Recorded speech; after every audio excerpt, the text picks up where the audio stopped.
এইখানে বসুন পণ্ডিত মশাই, এইখানে এইখানে বসুন। হ্যাঁ হ্যাঁ হ্যাঁ। নিন, এবার শুরু করুন আপনার গল্প। কিন্তু নবাবের ইচ্ছেটা মনে আছে তো? গল্প বলতে বলতে থেমে গেলে কিন্তু হবে না। আর তাহলেই আপনি বসবেন ওই আসনের জায়গায়, এই প্রাসাদের গারদ ঘরে। সে আমার বিলক্ষণ মনে আছে হুজুর। নিন, তাহলে আর দেরি কেন, শুরু করুন। হয়েছে কি জাহাপনা, একবার আমাদের মহারাজ কৃষ্ণচন্দ্র একটা বিশাল মেলার আয়োজন করেছিলেন। কি গো মন্ত্রী, নবাবের এই গল্প শোনার পেছনে আবার কোনো ফন্দি টন্দি নেই তো? কি যে বলেন মহারাজ, নবাব বাদশাহ এমনিতে খুব গল্প পাগল লোক, তাই উনি আপনার সভা থেকে লোক চেয়ে পাঠিয়েছেন গল্প শোনার জন্য। কিন্তু কিন্তু আমার তো মনে হয় নবাবের অন্য কোনো পেঁচ আছে মনে। হ্যাঁ, তোমার দাড়ির মতো লম্বা লম্বা প্যাঁচ না, চত্ব সব। না না মন্ত্রী, বিজ্ঞানী ঠিকই বলেছে। হ্যাঁ হ্যাঁ, তুমি বলো তো বিজ্ঞানী, কি একটা তুমি ওই পেঁচের কথা বলছিলে না? যদি যদি নবাবের মাথায় কোনো বদ বুদ্ধি না থাকে, তবে তবে ওনার দূত কেন বললো যে গল্প বলতে বলতে থেমে গেলে কিন্তু চলবে না? কিন্তু কিন্তু গল্প শেষ হলে তো থামতেই হবে, সেটাই তো নিয়ম। ঠিক ঠিক। আহা, এখনই এত চিন্তার কি আছে? হ্যাঁ, আগে দেখুন আমাদের রাজপণ্ডিত কি গল্প বলে, আর নবাব সেটা শোনার পর আর গল্প শুনতে চান কিনা। ব্যাস, এইভাবে আমি মহারাজের রাজসভায় রাজ পণ্ডিতের কাজ পেলাম। বুঝলাম। তারপর? তারপর তারপর আর কি, গল্প তো শেষ। কথাটা কি ভুলে গেলেন পণ্ডিত? ওই যে যতক্ষণ না নবাব চাইছেন ততক্ষণ পর্যন্ত থামানো যাবে না আপনার গল্প বলা। আচ্ছা, তাহলে আরেকটা গল্প শুরু করি।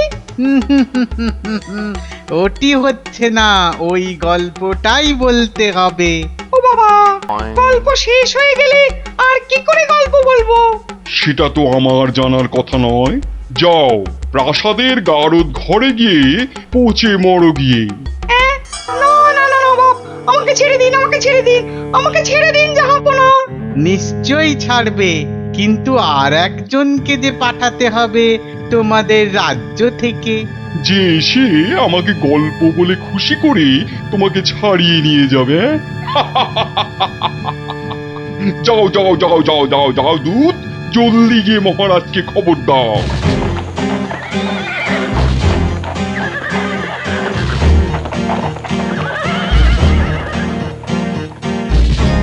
আগে আমি জাহাপনাকে একটা যুদ্ধের গল্প শোনাবো। সে শোনাও, কিন্তু থামলে চলবে না কিন্তু, তাহলেই রাজপণ্ডিতের সঙ্গে একসাথে থাকার জন্য গারদে চালন করব, কেমন? শুনুন, সেবার খাম্বাজ রাজার সঙ্গে যুদ্ধে কতগুলো খাম্বাজ সৈন্য কি করেছে, ওদের গায়ের জামা থেকে খা কথাটা খুলে নিয়েছে। হ্যাঁ, তাতে হয়েছেটা কি? বাহ, তাহলে তো ওদের আর খাম্বাজ সৈন্য বলে চেনাই যাবে না। বটেই তো, তুমি কি করলে? বাবা, আমার নামও সেনাপতি সনাতন সেন, আমার চোখ এড়িয়ে যাবে কি করে? তারপর? আমি তড়াক করে লাফ মেরে ওদের সামনে গিয়ে দাঁড়ালাম, আর আমাকে দেখেই তো ওদের প্রায় ওই এই ইয়ে হয়ে যায় আর কি। এই আমাকে মারার জন্য তরোয়াল ওঠাতেই এমন জোরে একটা থাপ্পড় দিলাম, ব্যাস সঙ্গে সঙ্গে একটা থাপ্পড়েই 10 জন সৈন্য অজ্ঞান। একটা মাত্র থাপ্পড় আর 10 জন সৈন্য অজ্ঞান? বাবা চালাকি, আমার নাম সেনাপতি সনাতন সেন। তারপর? তারপর আর কি, আমরা জিতে গেলাম, ব্যাস গল্প শেষ। এ কি? আরে তারপর কি হলো? তারপর আর কি করে জানবো? এই এই বেটাকে গারদে ঢোকাও এক্ষুনি। কেন জাহাপনা? না না জাহাপনা, আমাকে ছেড়ে দিন জাহাপনা। এ কি? বেটা আমার সঙ্গে মশকরা হচ্ছে? সেনাপতিকে পাঠিয়েছে আমাকে গল্প শোনানোর জন্যে। উজির, এ উজির! হ্যাঁ জাহাপানা, বুঝেছি বুঝেছি জাহাপানা।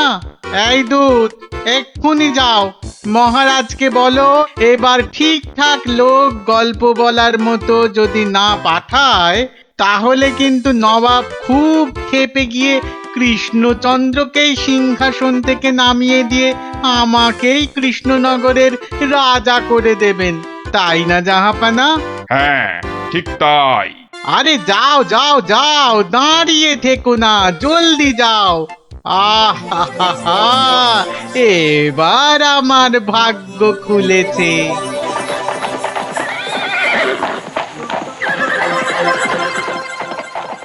কি মন্ত্রী, দেখেছো তো? এটাই আসলে নবাবের ফন্দি ছিল, আমাকে এই সিংহাসন থেকে নামানো। আপনি এখনো এত চিন্তা করছেন মহারাজ আমি থাকতে? হ্যাঁ, গোপাল থাকলে এত চিন্তাই করতাম না। সেই 7 দিনের ছুটি নিয়ে কোথায় গিয়ে যে পড়ে আছে, আসার নামটাও করে না। যে নেই তার জন্য বিলাপ করে কি লাভ মহারাজ?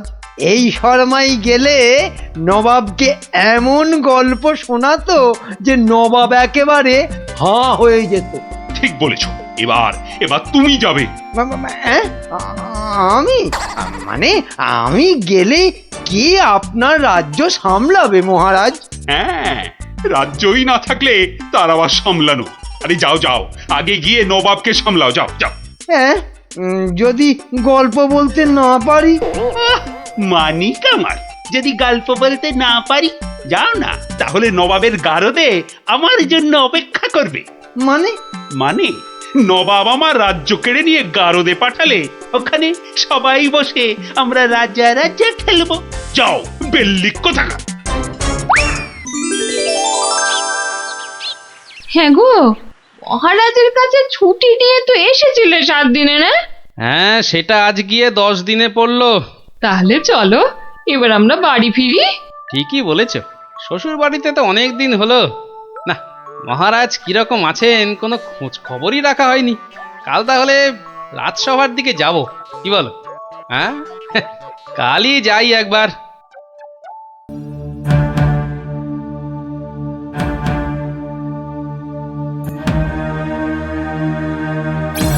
এ কি মহারাজ, বসে আছেন? তোমার আর তাতে কি?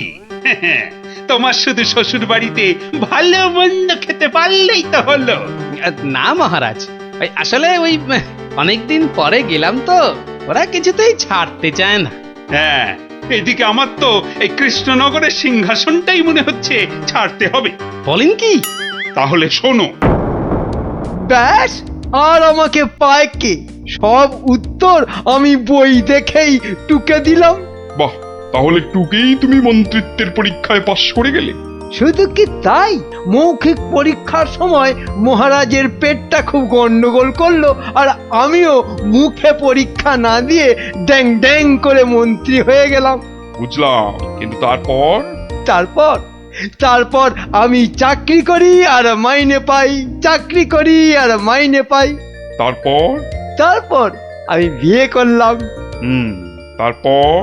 তারপর তারপর বউয়ের কথায় টুকটাক কোষাগার থেকে পয়সা সরাতে লাগলাম। তারপর? তারপর আর কি, যা করি সবই তো বললাম। তারপর? হলো যা, তারপর আর কিছু নেই। তাহলে তোমার গল্প শেষ হলো? হ্যাঁ।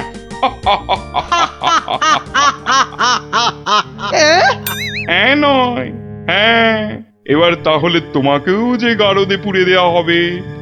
আর তোমার মহারাজকেও কৃষ্ণনগরের সিংহাসন থেকে নামিয়ে দেয়া হবে। ওরে বাবা রে, জাহাপনা, এবারের মতো মাফ করে দিন, এবারে আমার নজর যখন একবার কৃষ্ণনগরের সিংহাসনের দিকে পড়েছে তখন আর কাউকে কোনো মাফ নেই। আর তোমাকে তো শুধু গারদে রাখবো না, তোমাকে বাঘে খাওয়াবো। আগের বার খুব জোর বেঁচেছিলে। ওরে বাবা, কি করা যায় তাহলে, কি করা যায়? হ্যাঁ হ্যাঁ, গোপাল, হ্যাঁ হ্যাঁ, গোপাল পেয়েছি। জাহাপনা, আগের বার গোপাল আমাকে নিয়ে পালিয়েছিল, আমি যেতে চাইনি। বটে, গোপাল?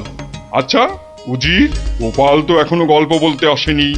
না জাহাপানা, ওটাকে সরাতে পারলেই আমার রাজা হওয়া কেউ আটকাতে পারবে না। কি বকছো বিড়বিড় করে? না না না জাহাপানা, বলছিলাম যে গোপালকে আসতে বলি। নিশ্চয়ই, ওকেও যে আমার গারদে লাগবে। দূত, যাও গিয়ে কৃষ্ণচন্দ্রকে খবর দাও, গোপালকে পাঠাতে বলো। শেষ ভরসা এখন ওই গোপাল। বুঝলে তো অবস্থাটা? আমাকে যেতে দিন মহারাজ। না না গোপাল, আর আমি আমার রাজসভার কাউকে নবাবের কাছে ওই গারদে আটকে রাখার জন্য পাঠাতে পারবো না। আহা, গারদে আটকে থাকার জন্য তো পাঠাবেন না, নবাবকে গল্প শোনাবার জন্য পাঠাবেন। তোমার কি মাথাটা খারাপ হয়ে গেল গোপাল? না না, আমার রাজত্ব সিংহাসন কিচ্ছু চাই না, আর প্রজারাও আমার জন্য অসুবিধে পড়ুক সেটা তো আমি একেবারেই চাই না। কিন্তু নবাব যখন শেষ সুযোগ একটা দিয়েছেন, তখন তো সেটার সদ্ব্যবহার করতে হবে। তাহলে গোপাল, তোমার গল্প শুরু করো। শর্তটা মনে আছে তো? বিলক্ষণ। কিন্তু আমার গল্প শুনতে শুরু করার আগে আমারও যে একটা ছোট্ট শর্ত আছে। তোমার আবার শর্ত? বলে ফেলো, বলে ফেলো। আমার গল্প বলার সময় কিন্তু কোনো মতেই বাধা দেওয়া বা গল্প বলা বন্ধ করতে বলা চলবে না। আর সেটা করলেই আমি যা চাইবো তাই দিতে হবে। বেটা কখন গল্প বলা শেষ করে গারদে চলে যাবে নিজেই বুঝতে পারবে না। আচ্ছা আচ্ছা আচ্ছা আচ্ছা, বলবো না, বলবো না। মনে রাখবেন কিন্তু জাহাপানা। এই বেটা টেকো বাঁটুল, অত বক বক না করে তোমার গল্প শুরু করো তো বাপু। হ্যাঁ, এবার তাহলে শুরু করি। হয়েছে কি, একবার এক ধানের ক্ষেতে প্রচুর ফলন হয়েছে। চারিদিকে শুধু ধান আর ধান, যেদিকে তাকাই শুধু সোনালী রং আর সোনালী রং। এদিকে ধান আর ওদিকে ধান, এই পাশে সোনালী রং আর ওই পাশে সোনালী রং। আরে গো, সেই তো কখন থেকে এক ধান আর সোনালী রঙেই আটকে আছো। হ্যাঁ, এবার হলো কি, সেই ক্ষেতের পাশে ছিল এক দঙ্গল পঙ্গপাল। তারপর? তো সেই ধানের গন্ধ নাকে গেল প্রথমে এক পঙ্গপালের। তারপর? ব্যাস, সেই পঙ্গপাল খবর দিল তার পাশের পঙ্গপালকে। তারপর? সেটা খবর দিল আরেক পঙ্গপালকে। আরে তারপর? সেটা খবর দিল আরেকটাকে। সে তো বুঝলাম, কিন্তু তারপর? তারপর আরেকটাকে। গোপাল, এরপর কি? এরপর আরেকটাকে। তারপর? তারপর আরেকটাকে। গোপাল, এটা আমাকে আর বোঝাতে হবে না, কিন্তু এটা কতক্ষণ ধরে চলবে? সে কি জাহাপনা, এতেই এত অধৈর্য হয়ে পড়লে চলবে? সবে তো ৫-৬ হাজারটা পঙ্গপালের মধ্যে খবর ছড়িয়েছে, কিন্তু ওই দঙ্গলে মোট ১০২০ পঙ্গপাল ছিল। তো তারা তো এক এক করে খবর পাবে। হ্যাঁ, মানে? এতেই শেষ নয় নবাব বাদশাহ। এরপর ওরা পৃথিবীর সমস্ত পঙ্গপালকে কিভাবে খবর দেবে, তারপর এক এক করে খেতে গিয়ে কিভাবে ধান খেতে থাকবে, সেসব গল্প বলতে তো সময় লাগবেই জাহাপানা। থাক থাক থাক থাক থাক, আর তোমাকে গল্প বলতে হবে না। না জাহাপানা, গল্প শোনা কিন্তু থামাবেন না, একদম থামাবেন না। বলছো? হ্যাঁ হ্যাঁ জাহাপানা, না হলে আমি রাজা হব কি কি কি কি করে? বটে, এটা তাহলে তোর বুদ্ধি। দেখাচ্ছি মজা। বলো তাহলে, তারপর কি? বলছিলাম কি জাহাপনা, আমি তো আস্তে আস্তে বলছি। ওই উজির সাহেব যদি তাড়াতাড়ি করে বলেন তাহলে আমি গুনতে পারি। ঠিক বলেছো। উজির, শুরু করো, হ্যাঁ, শুরু করো, শুরু করো।